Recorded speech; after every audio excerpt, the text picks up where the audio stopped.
Hello. I hope you can. Hello. I hope you can. Hello. I hope you can. Hello. I hope you can. Hello. I hope you can. I hope you can. I think the echo is a bit confusing. So, let's see how it goes. Um, can I just ask you to say if you can hear me okay, if there's any issues? Because I hope you know I'm very, very new at this. I can see people are there. I just saw some emoji run up. Um, I am here. There is a little bit of a delay. Yeah, there is such a delay. So I'm going to wait. I do want the chat. Where's that gone? Oh, hi Sarah, Christina, Eileen, Corinne, Florence, Maria. Hi, hi, hi.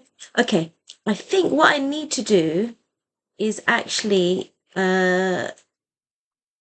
look at it in my other thing. It's called OBS. Oh, here it is. And if I can then see myself live, it's not as off-putting, but I need to be able to see the chat. So let's see. So yeah, currently if I'm viewing in Patreon, there's a bit of a delay and it's kind of off-putting. So if I now open it up in the other thing and layer them, that's fine. Okay, what we're going to be talking about today is two types of paint that I think often people come across, and they are watercolor and gouache. You could say they share a lot of qualities, and some paints don't fall distinctly into one or the other.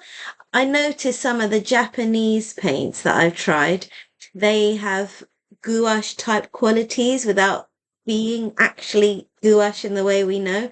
So I just wanted to have a play and talk about them and hopefully paint something as well. So I've got two sets with me that I have kept in their original form, which is the tubes. And so the gouache ones are bigger. So I'll just zoom out a little bit so you can see what I've got on my table. So I've got my tubes of Lucas gouache, and I've got my tubes of QOR Artist watercolors, Studio Gouache. I guess that means they're both good quality. When you have the word artist as opposed to student or academic, then it means it's a better quality. Okay, so that's what I have in terms of the paints that I'll be comparing. For both of them, would use a pot of water, palette of some sort, paint brushes, and a pipette. So it's not like you have to completely change your setup to go from one to the other. You can literally kind of interchange them uh, and play with them as you wish. Sometimes I've done a painting with both. Not even sure why.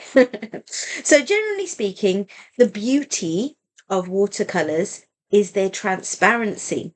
So when you're painting with them, they tend to have like a luminescence that you can see through them. So if I just go back a couple of pages, I can show you where I've used watercolors. Like for example here, like the quality of this comes from the fact that the paper is involved in the beauty. I haven't covered up the paper. Okay. I have used metallic pens. These are all this I don't remember what this is. I can see some pen work. Here I hope you can see a big difference that the kind of the paints, the shapes are very matte, and this is where I've used gouache.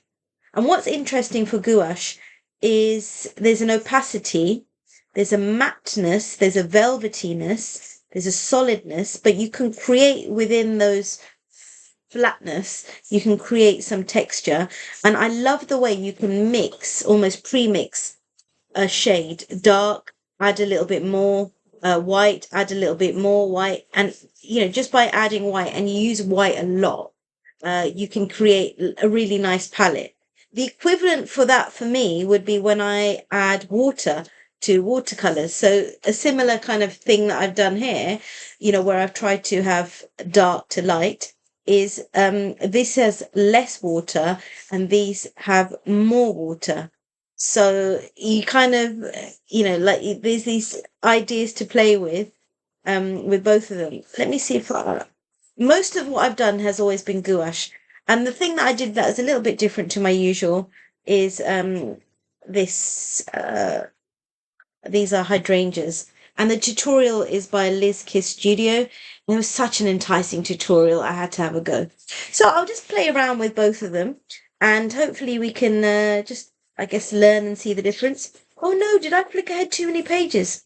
Oh my goodness. So, yeah, look, this is the end of this month.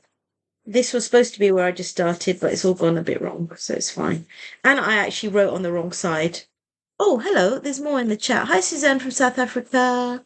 Thank you for joining, by the way, because I just thought I'm always putting off this idea of going live because it was a bit intimidating. So I thought rather than, do the IGP 101 in the usual way, let me try it in a different way. And I have it set up so you can see my face nice and big. I might see if I can use it with Zoom as well, just because. Okay, all right. So if I now put this sketchbook aside for un momento, and oh gosh, I don't know how to see how many of you are in here, like who's in here, because I'm super nosy and I like to know. So it sort of says, it shows three little icons, and then it shows plus 11. So I'm assuming that means 14. I don't know how to. Oh, I don't know how to do that. And also, as I'm saying it, like I feel like people just leave. Like, oh no, she might spot I'm here. I actually can't see unless you go in the chat. I can't see that you're here. Like, I have no ability. And now I actually can't even see my own screen. There it is, thank God. Oh my goodness, I was trying to be clever. Okay. I'm just gonna make it, yeah, sorry. I'm half faffing around with this and half Susan, greetings from leafy West London. Oh, not so far away. It's a little bit of a slightly dull day today, but it's all good. Okay. I'm probably further west. So I'm just going to chuck these out just for the sake of, whoa, joy. And I'm going to see if I can find the same pigment, but in two different colors. Now, we know I like blue, so let's see if I can find the equivalent in both. So I've just put out all the blues. How do you find different for once in my life? Let's just put out some reds as well. Reds and oranges. Yeah. So with such a racket. With watercolors, um, the whiteness or the lightness you get comes from using more water. But with gouache, the whiteness comes from using more white. And often you end up, I've got pink there as well, you end up with your white being used or running out the quickest because of this. So if I look at this, this is primary blue and this is ultramarine. So in this, I've got ultramarine blue. So these two should be equivalent. And this has got a phthalo blue and this has got a blue cerulean blue. So there's these two that are the exact equivalent. Let's see if there's another one. Cadmium red, and there's a cadmium red there as well. And the next ones I have are Piroli orange, which I've got just a yellow orange, doesn't have a pigmenty name. Permanent scarlet, burnt orange. There's another word that I can't say there. Alizarin crimson. You know the thing that disappoints me the most about being an artist is I'm not good at pronouncing the words of the pigments. I just don't, like, I don't know. Like this one, the one that I skipped over, burnt orange, it's got in front of it benzimidazolone. It's not something that rolls off the tongue. So perhaps we'll just use these two, and I'll use white and I'll use black just to show you kind of the power of these. And in preparing them, literally it's not that different, but yeah, we'll have a go. The thing that I don't like about tubes, you will hardly ever see me use tubes, is because I tend to accidentally prepare too much. And so when you prepare too much, then, it can go to waste unless you use it. So the thing is, I end up not always using it. And so then I feel sad. That's why I use half pans and pans, because then the water dries in there and I don't end up wasting so much. Whereas this, I know it can be reactivated, but that little bit of blue, if I don't use it all today, it's just going to sit there in the palette. And it's very likely that I don't end up using it. Okay, I'm just going to rinse out my brush. Oh, so look at that. I've got so much pigment in it from yesterday. I had my paint along yesterday. And so everything's set up from that. So I'm just going to clean out everything. I need a tissue. So again, the accessories are the same.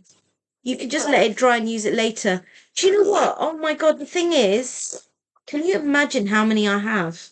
Like just sitting there. So that's the issue I have. Letting it dry means I've got a pile that high of like these palettes with paint in. So at least with half pans, and I do the same as you, Christina. I fill my own pans with tubes. Yes, because at least with the pans, if they are a little bit wet because I haven't finished using them, or if I have used them in a palette, it's not excessive as waste. Like this, I've only squirted out a tiny bit, but imagine when you're painting, you might squirt out more, mix more. It just kind of grows, so that irritates me a little bit. I'm sure other people manage it better. But yeah, let me just clean up the brushes because the pink water is a little bit annoying. I might just chuck these in the plants. Give me a second because that's a lot of pink water. Okay, and something just rolled off the table as well. Well, I'm getting used to this going live. It used to be a program in the UK. So when Patreon was saying Samira is going live, I was like, oh, we used to watch that on a Saturday. Okay. All right. So in this pan, I'm going to just do all the gouache-ness. So I'm going to actually squeeze out a red and a blue. And I'm also going to squeeze out, I'm going to do 2 reds and 2 blues, just because I want to show you like the difference it makes when you are adding black or white. So I'll have 2 blues there and 2 reds, and can have a little bit of an experiment. So the way you add water, some people spray. I like to use a pipette. So with a pipette, you have the control, so I can literally just drop in. Let's get right in there. You can just drop in 1 drop, 1 drop, 1 drop, 1 drop. 2 drops went in there actually. And I'm going to add in some white just here. I love it how white makes you realize how unwhite your white palette is. And black is super powerful. So actually with the black, you just don't even need anything. And you'll see in a second, hopefully. So this is my initial kind of pouring out of colours. And I've got to be really, really disciplined. Let's put I'll put these watercolours a little bit to the side. You've got to be quite disciplined when you're mixing these. I want to mix these in the actual sketchbook. So actually, I want to paint in the sketchbook because then it's nice for me to have a record of. I just need to get to the right page and not make a mess. Yeah. Okay. So let's see if we can make some situation here.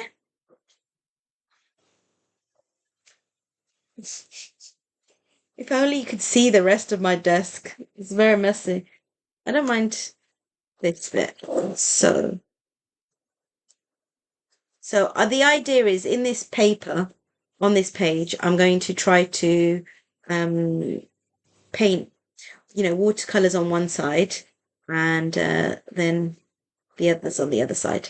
Okay, so one thing to know is you want to have a nice creamy consistency.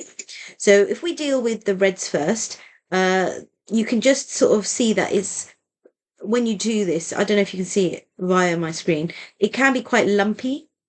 And in terms of painting with it, there's a nice creaminess that flows, okay, and then there's a creaminess that you kind of have to push. So the way I kind of aim for, or what I aim for, is when I paint or prepare it in a pan like this, that it comes down the sides, so gravity allows it to do its thing. And each pigment will vary very much, okay? So I'm just going to make this a little bit brighter. Aha, that's good. And yeah, we're going to paint a few blobs. The thing with any paint is the temperature you're sitting in can affect how quickly it dries. And because with gouache, there's a nice peak creaminess that flows. If you kind of are doing this in hot climate, you just need to keep adding a little bit of water. Okay. And so, it's one of those things. And also gouache, when it's dry, it can look really different to what it is when it's wet. So it's very deceptive. The same with watercolors, but what I find with gouache is, like that velvetiness just comes out of nowhere. When you want it to look opaque, you don't want to see through it. The texture of the paper will come through, but you don't want to see the color of the paper. Okay, so that's my red. Now, I'm just going to clean up that water. And if I load up a little bit of white, actually, let's do another. Okay, I've used the red. Do I want to? I'm going to keep using the same thing, but let's see how we go. So I'll do this one next to it. So I'm going to add in the white. Okay, and I'm just showing you how much I've loaded up my brush with.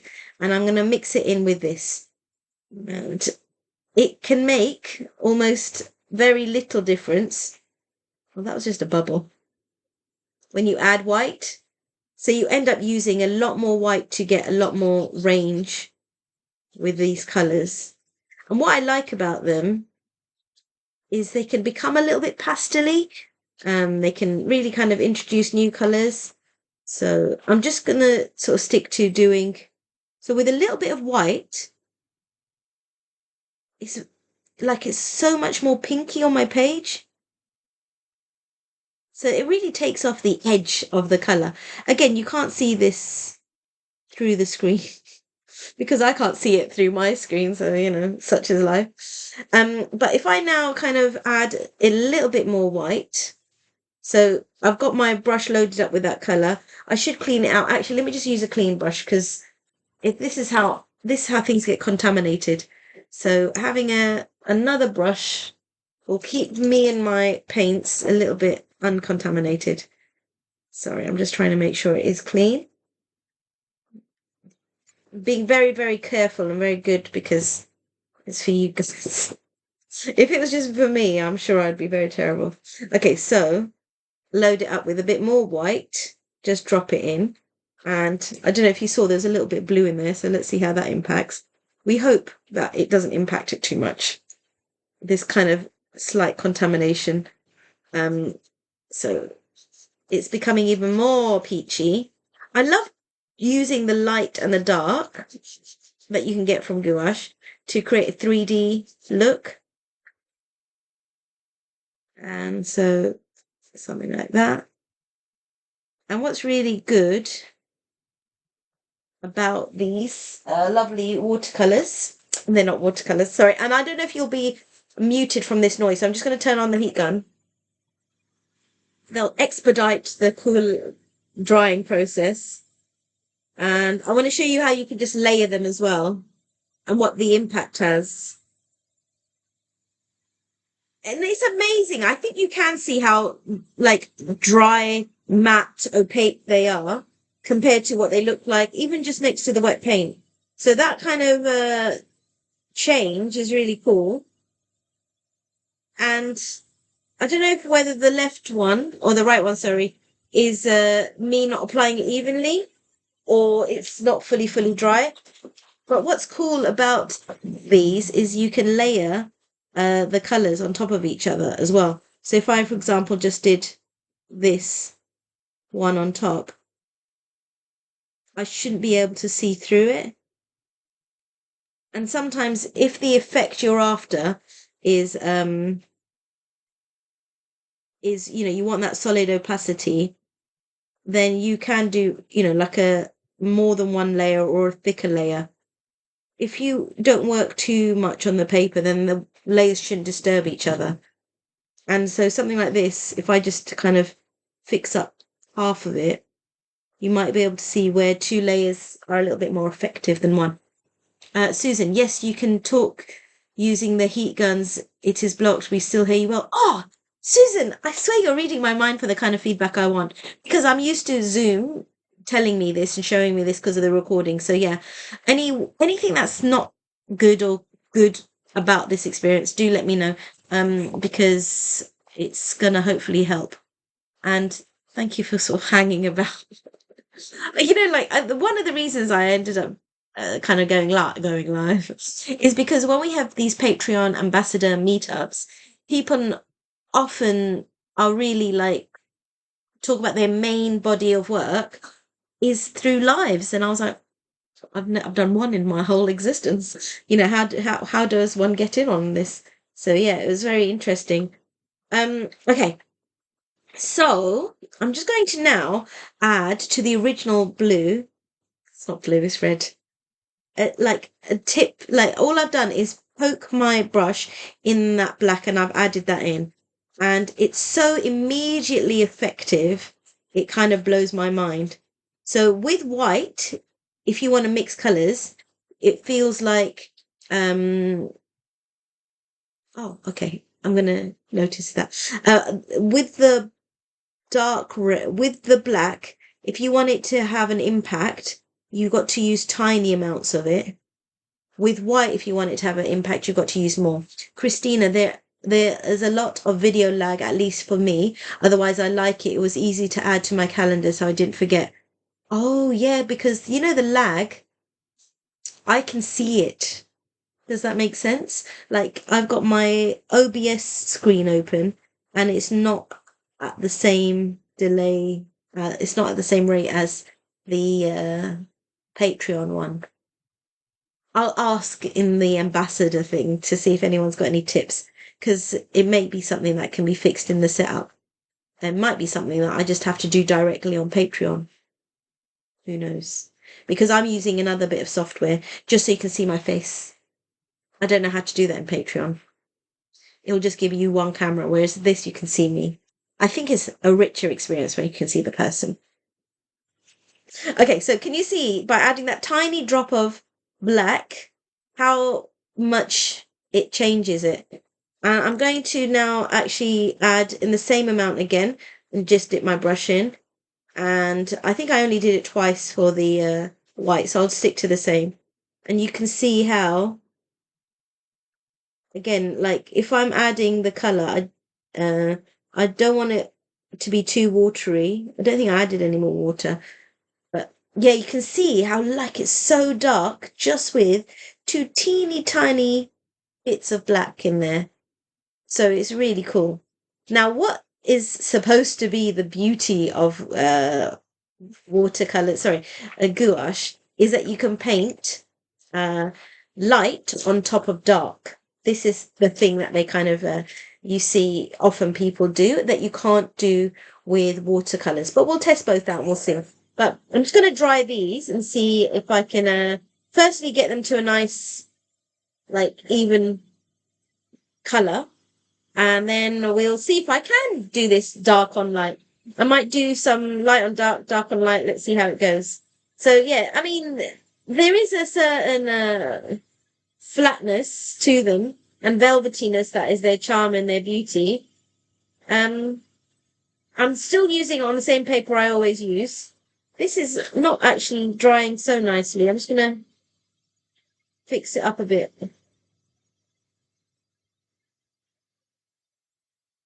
And the gouache and both watercolors, they shouldn't be plastic based. They should be something that is pigments that are water soluble, that should dry literally like the pigments are little particles floating around in something, not plasticated like acrylics. However, You know, like with modern paints, there is some that kind of behave weirdly because they're, I don't know, maybe they're cheaper to make or they're different to make. So there's something different about them. Okay. So I can say on both of these that it hasn't dried completely evenly. So, is that me? Is that you? So I'm just going to give it a nice coat to give it the look I want, which is a nice solid, flat, opaque shape. And unfortunately, I can't really go over this one because it's already wet, but I can add water and see if I can just redistribute the pigment a little bit. So the same way I would do with watercolors, but I don't know how effective it is with gouache. It's been a long time since I've done it. But what you can do with watercolors, sorry, with gouache, I say it every single time, is you can just cover up mistakes by painting on top of them.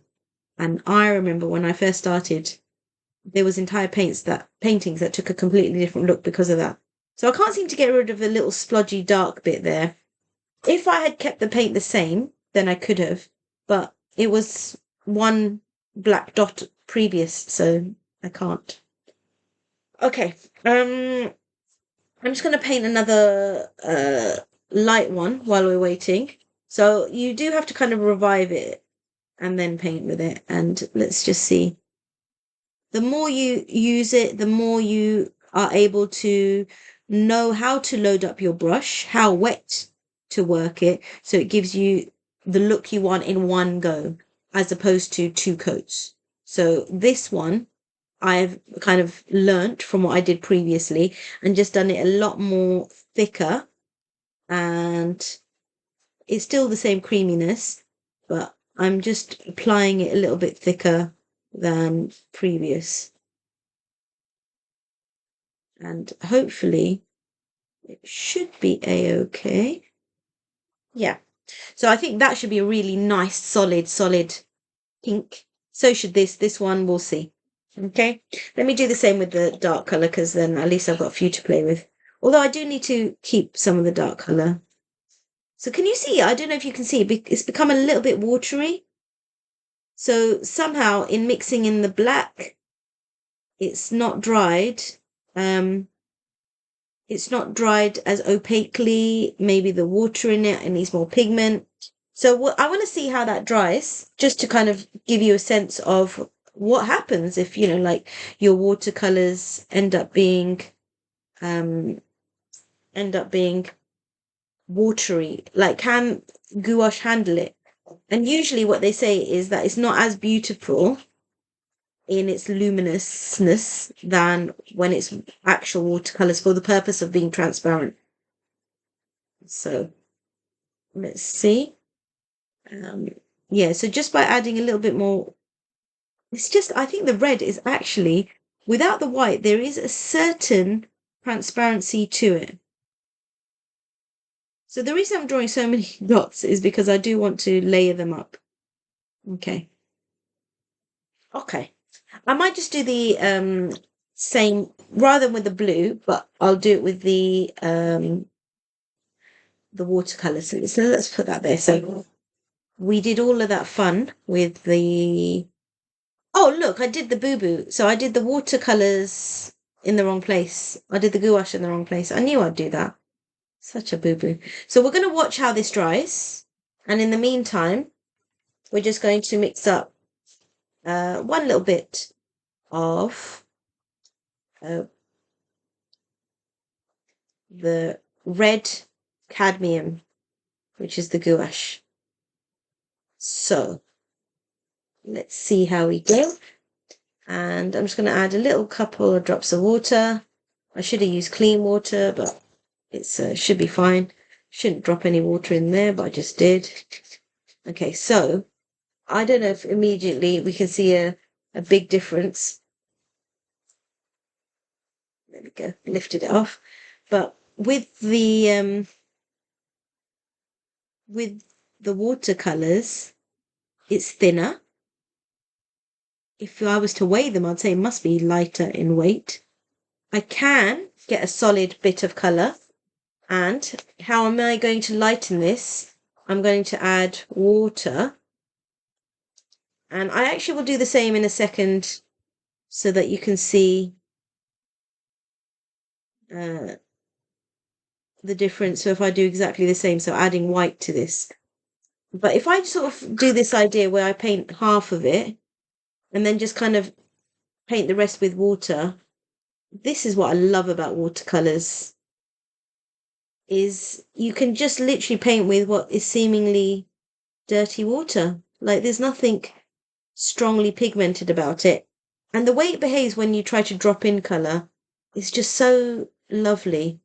So I think the intensity I've got is super, super nice. But let's see how they dry. I'm also going to do a little bit of an outline and then flood it with water. And you learn again how much water you need and, what works and so on. And I think for the fairness, I will do the same tests of adding water to this to see what happens because I kind of skipped that. I treat watercolor as how I treat watercolor, and I'm treating gouache how I treat gouache. I'm not mixing the methods, but I think I should. So this transparency is its beauty. Isn't that a strange thing? If I had it transparent there, all of a sudden it's not its beauty. And there's a kind of a lightness in it. It's so different in terms of not so different, but it feels lighter. Like the brush bristles are not sticking together. They're flowing a little bit better and so on. Okay, I'm going to do one more blob here. And I'm just not going to add any more water. And it's really cool. So the thing I did with the gouache is I added white and I added black. So I'm going to do the same here. Let's see if I can find the black. In my pot. Is there even such a thing? Okay, so there is something that often you can find in watercolors called titanium white, and there should be another white sometimes. Okay, we'll just use this white. So I'm gonna just shimmy this up here. Let's see if I can make space. And so I'm just going to add a tiny bit of white. So I hardly ever, ever, ever use white with watercolors. So this is like a live experiment.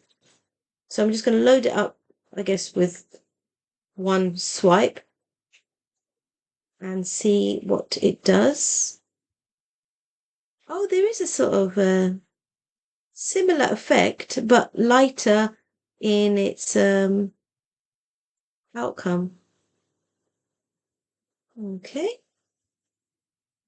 Honestly, watercolors feel far more fluid, far more lighter. I'm going to load up another white, add a bit more white, and see what happens.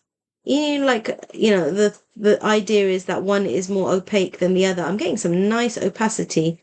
Maybe it's the brand, maybe it's the mix I've got, but it's looking really lovely. And that red is so much more powerful than the other one. Okay, I'm gonna add all of the white actually. Let's just go for it. What's going on here? So here we've got the white.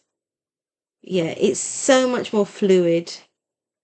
I do like gouache, I promise, but the fluidity of this, and I can get opacity, and I can get intenseness. I won't get maybe velvetiness. I won't get matte. It's something else. It's not gloss. It's something else. There'll be a word for it. But let's see what happens when I add a little bit of the black. So I'll need the red back. Where are you? Hello. Uh, permanent scarlet. I don't want permanent scarlet. I'm gonna have to my label my situation because I can't tell which one's which. And plus, I messed up the sides. So I'm going to add a little bit of black. So I added the titanium white. Where are you, black? I thought I saw you. Are you black? And the branding of these QOR paints. Um, means there is like a black strip. Oh, here it is. Although their black is called neutral tint. What does that mean? Guys, somebody look it up for me. What is neutral tint? We're gonna test the capacity.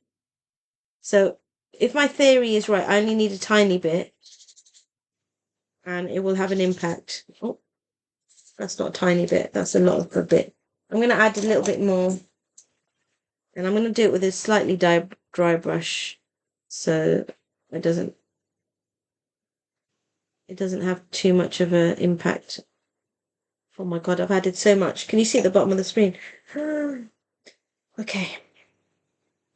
I don't often actually mix paints with a vision in mind. Okay, so this is, I think, perhaps a little bit more murky than that, but actually, yeah, I never like what you get from black. It's just, it loses something. But it is quite berry-like, which is quite nice. Okay. So there's a little bit of a division here, as in when I added white and when I added black, what happened? And when I added water, what happened? So I think that's when I added water, and these when I added white. I'll have to check back on the video. But yeah, there's a nice kind of range. There's a nice, what's the word? Quality of color. So I like the watercolors definitely. I'm going to say more so than the gouache. But what I'm going to do is I'm going to add water to the gouache just to see what happens. So that is a like for like comparison. So this little mix up here, is that the right brush? Let's just drop in some water. I think I need to drop in some clean water. I don't know if it's easy to tell, but it's a messy situation here. So I'm going to just drop in some water into one of the pans here. And let's see. Let's actually drop it into here. So I'm just going to add water to the gouache and see what happens. I'll do the lighter one first. And, what is the impact of this?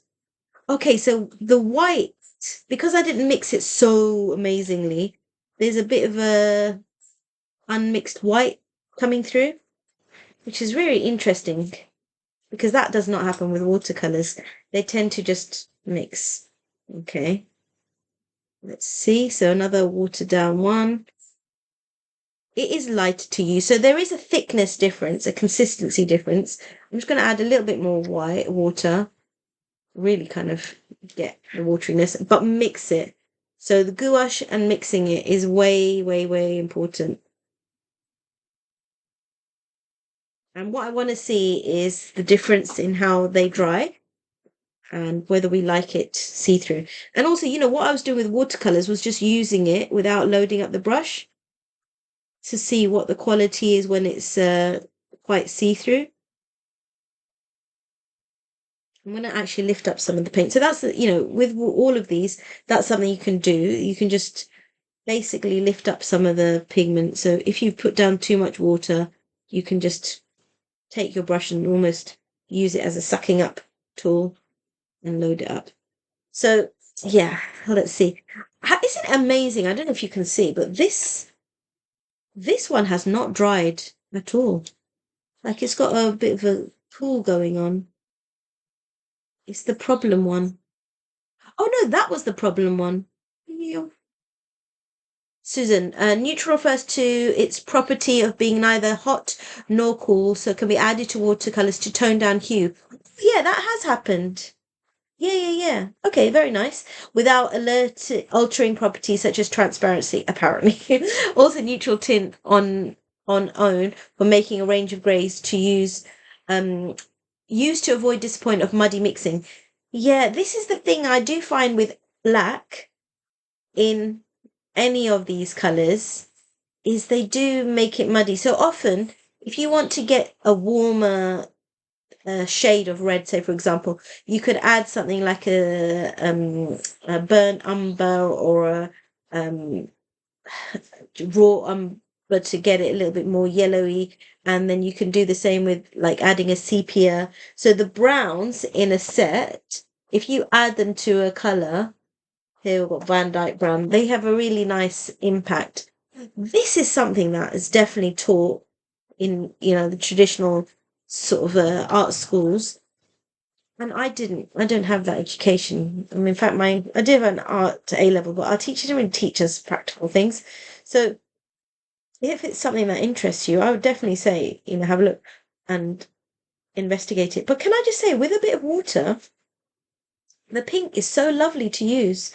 I'm going to add water to the other pink, although I don't think I've got any water ready. Let me just avoid making a mess. Sorry, I'm going to pour it in. Oh, what a brave move. And in terms of runtime, I'm going to go for an hour. So that is my aim. If I go over, we'll see. So I'm just adding water to, I guess, this neutralish middle pink. And what the purpose of gouache is for matte, opaque, flat colors. However, it is looking not bad as a watered down transparent thing. It's like they have these separate qualities, but they don't behave so madly if you pretend gouache is watercolor, water is gouache. Suzanne, alizarin crimson, great for tiny dot adding to mixes to green for more natural colors. Oh, can I just say I do love watching those videos where basically I think it's somebody called Mallory. She does a strawberry still life painting, and she adds undertones of whatever's opposite on the color wheel, whatever's next to on the color wheel, and maybe adding like a black. And it's so interesting the difference it makes. It's almost like it makes you see the difference because it's subtle enough that you might not notice it if it was just like not side by side. Christina, what do you agree with? Oh, that one can be used for the other and the other can be used.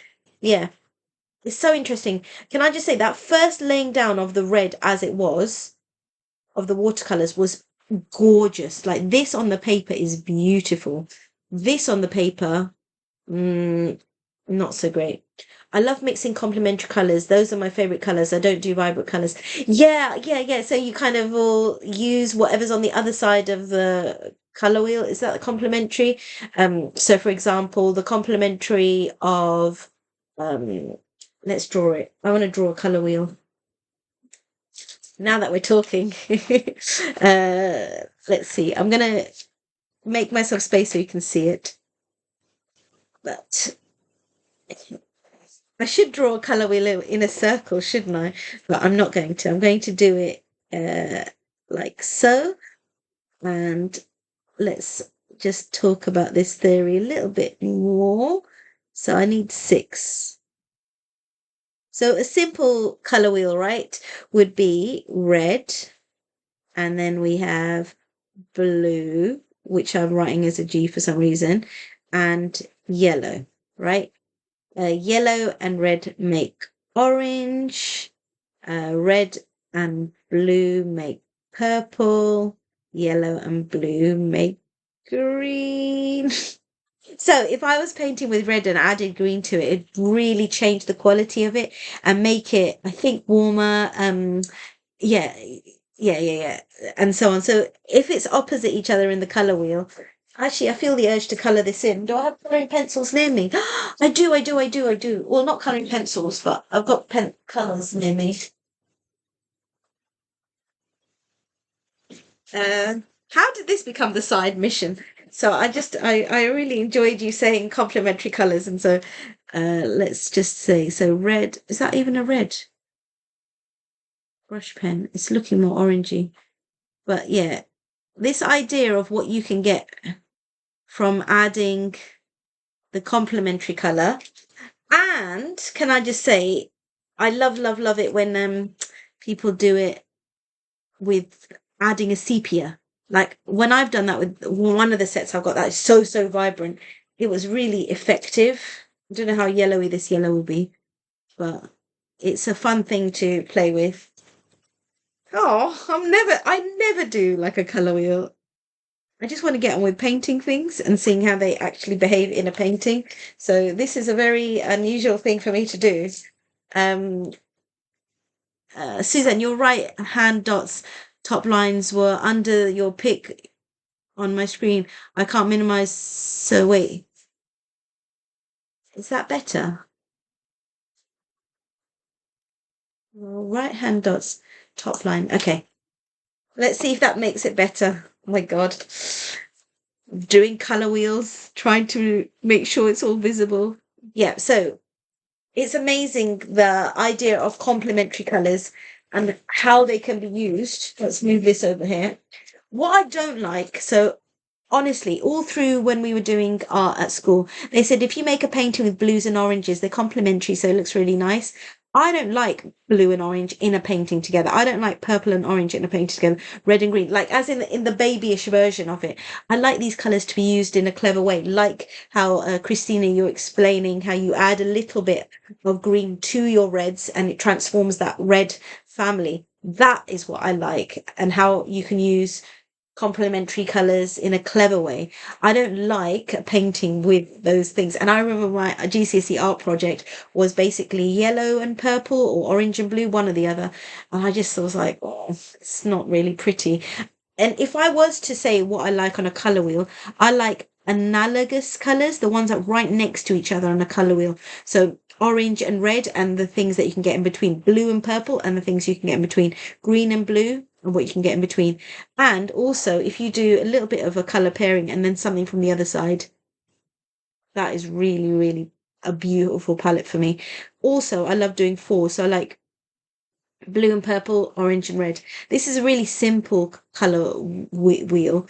You know, if you just expand it even more to get, you know, the colors between red and purple, the colors between green and blue, like the turquoises and teals I love so much, then you can get a whole range. Okay, I need to try adding sepia. It's a good suggestion. Oh my goodness, I think you'd love it, especially from what you said before about how you've added complementary. I think you will love it. Susan, that's a super satisfactory color wheel, satisfactory color wheel. All viewing, all okay viewing wise as well. Tonal harmony, yes, yeah, I like tonal harmony.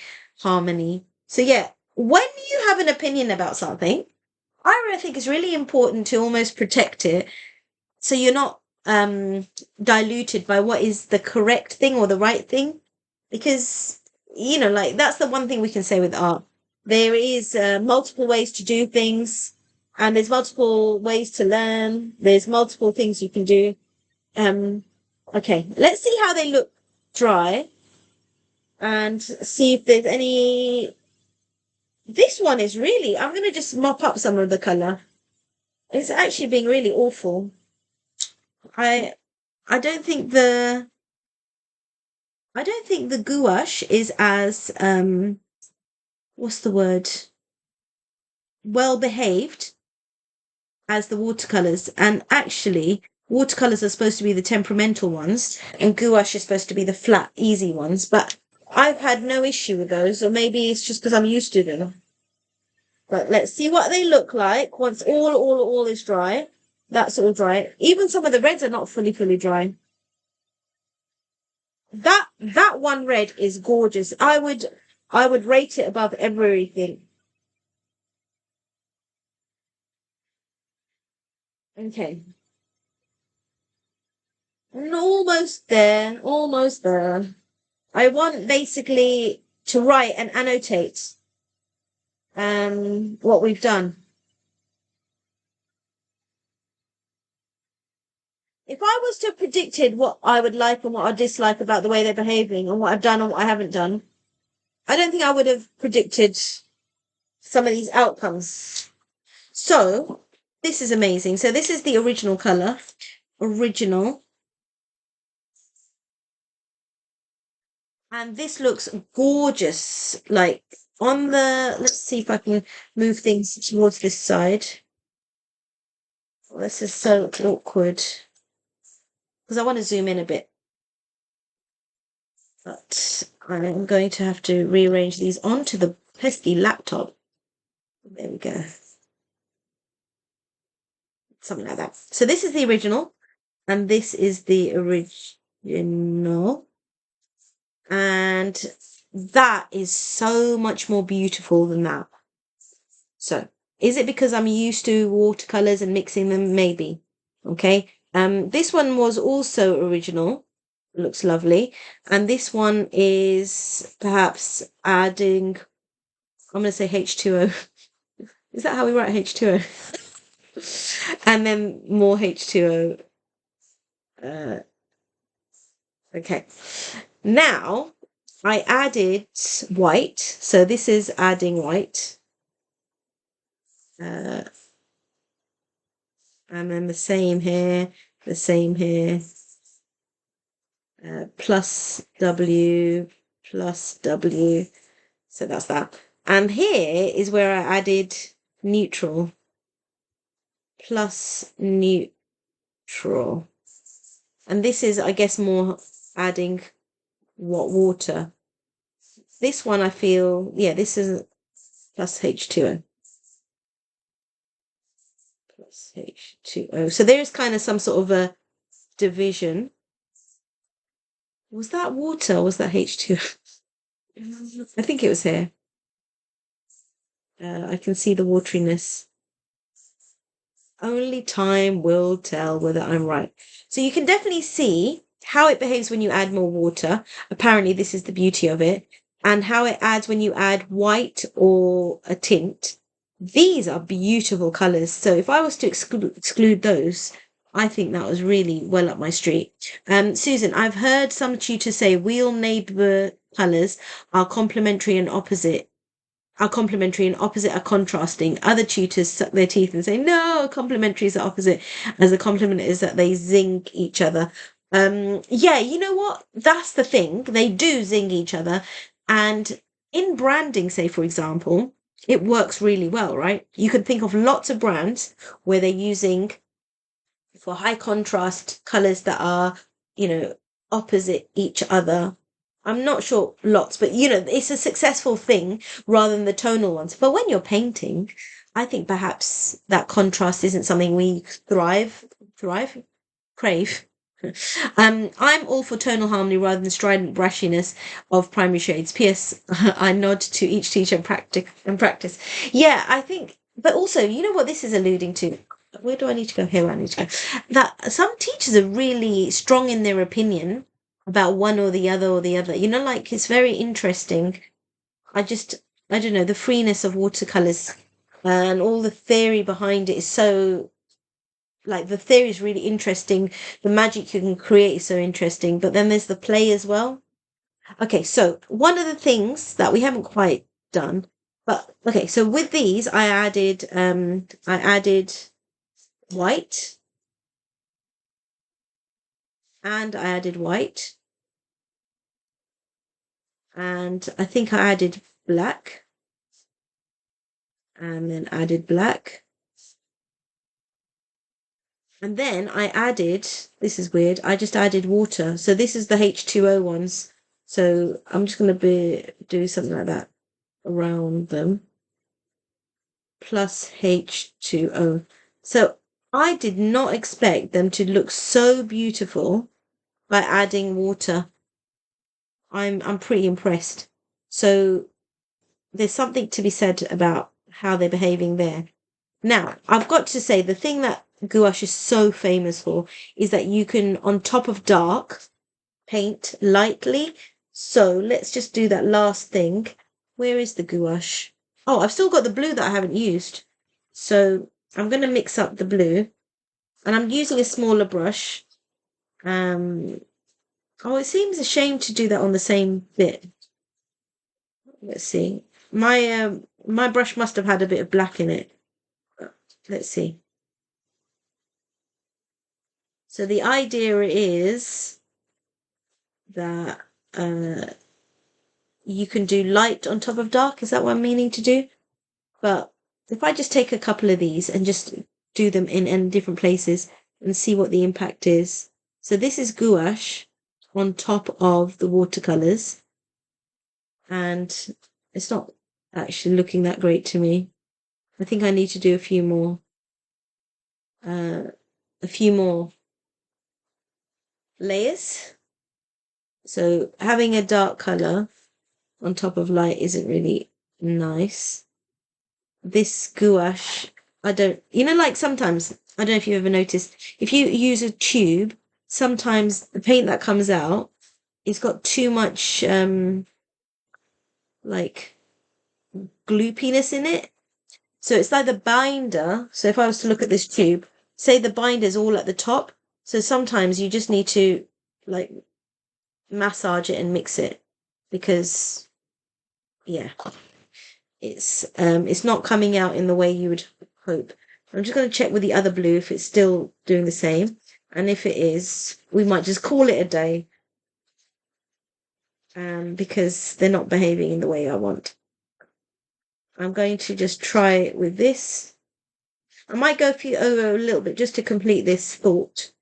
But the idea that, yeah, there's something weird in this paint. It's actually probably got too much binder in it. So what I'll do is I'll switch it up and I'll do the thing that they say is really good for watercolors, which is, let's put a bit of water in it. Sorry, with gouache, is that you can do light on top of dark. So I'm just going to use this little bit of white and see if it works on here. And it's nice. It sort of needs another coating. When I did that painting, which involved all of the leaves, it was a bit... I'm going to do the same here. So I can layer up the white. Oh, there's a real difference in how it's drying. So that was not successful. So that is weird. So with the gouache, if you do want to layer things up, yes, it's successful. With the watercolor, it just ruined it. But because I know watercolors can be revived and painted again, let's pretend I meant to do that lump. That's a really weird shape. It's not so great. Unless it's watered down. We're just going to try one last one in the corner. I need more white. I need more white. You always need more white. Oh my goodness. Let's just get a little bit more white. I know I'm off screen with the white, but let's see if I can mix it up. And then I will not feel so scared of going live. Hopefully the recording will mean that it's somewhere on Patreon. But yeah, so now this white, I'm just trying out white on top of... So on top of light colours, it should be okay. It's not a battle. But on top of... I'm just trying it again on this shape. Yeah, it's behaving the same. Oh, it is picking up some of the pigment. Okay, that's interesting. So it does pick up some of the pigment. So with the gouache, when I do a little bit of white on top, it's layering really nicely and it's not taking any pigment from underneath. And even though it's not perfect, when I do more than one layer, which I'm going to do here, it doesn't seem to take too much of what's underneath. It isn't perfect, but I can do this weird thing that I'm doing. What am I doing? Who knows? Yeah, it's seemingly like quite okay at handling it. But when I did the same on this side, sorry, I'm off screen. Can you see how it's almost blending into the red? So yeah, if you do want to do some layers, gouache has an ability that the watercolors don't seem to have. But I would strongly, strongly suggest whatever colors you have, you play with them, try them out, and see what happens. Because I've learned so much about, my paints in doing this. If I was to paint something which was predominantly red, this red would be my go-to. And it's a beautiful red. And if I do want the whites to be very white on top, I would probably just add a couple more layers and let them dry in between.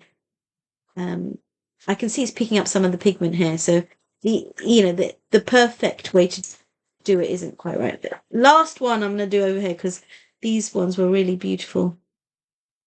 Okay, so with the watered down or the neutral ones, it is able to take a little bit of the colour. But yeah, I think essentially, if you just compare those two to this, it's a little bit more see-through on here. And I don't think it should be that different. Yeah, there is a transparency. And that is beautiful in its own right because this is glazing, and that's one of the things I did really successfully with a couple of patterns a few years ago, a few months back. Okay, the blues look so random there, but yeah, that was fun. Let's zoom out. I have a page full of notes that don't quite make sense. So that's the watercolors, that's the gouache, a nice little color wheel. But yeah, thank you for joining. I have no idea who's joining. Like I said, it says like three little tiny little balls. Oh, what's happened here? Oh, I can see the delay now. 1, 2, 3.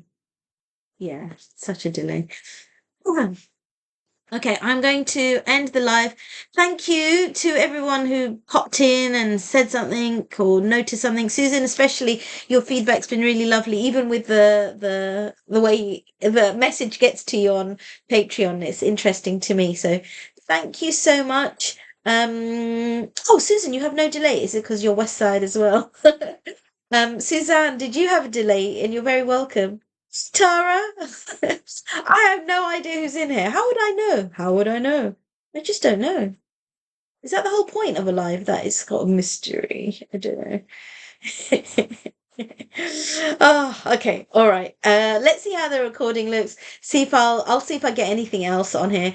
And oh, no delay for S. Great. That's cool. Is the delays on my side. Yeah, have a lovely, lovely weekend, and hopefully see some of you on Patreon or elsewhere. And yeah, enjoy. Take care, everybody. All the best. Bye.